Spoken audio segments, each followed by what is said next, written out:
तिकडे कल्याण डोंबिवली महापालिका परिसरातील बोगस महारेरा प्रकरणातील 6,500 रहिवासी बेघर होण्याची शक्यता आहे।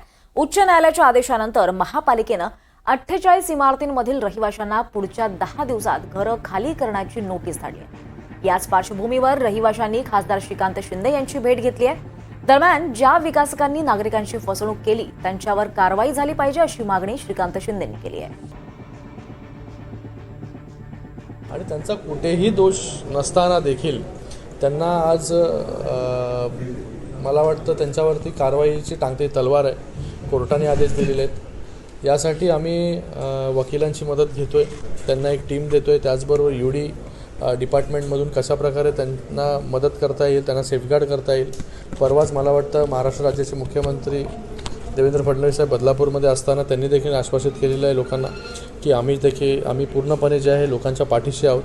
माननीय उपमुख्यमंत्री एकनाथजी शिंदे साहेब आहेत, त्यांनी देखील सांगितलं की याच्यामध्ये कुठली पॉलिसी करून ह्यांना सेफगार्ड करता येईल का। तर माझं एवढं सांगणं आहे की बाबा पूर्णपणे या लोकांच्या पाठीशी आम्ही लोक आहोत। शासन देखील या लोकांच्या पाठीशी आहे। याच्यामध्ये जर कारवाई कोणावरती करायची असेल तर ती कारवाई जी आहे ती बिल्डर्स ज्यांनी फसवणूक केली अशा लोकांवरती जी आहे ती कारवाई झाली पाहिजे।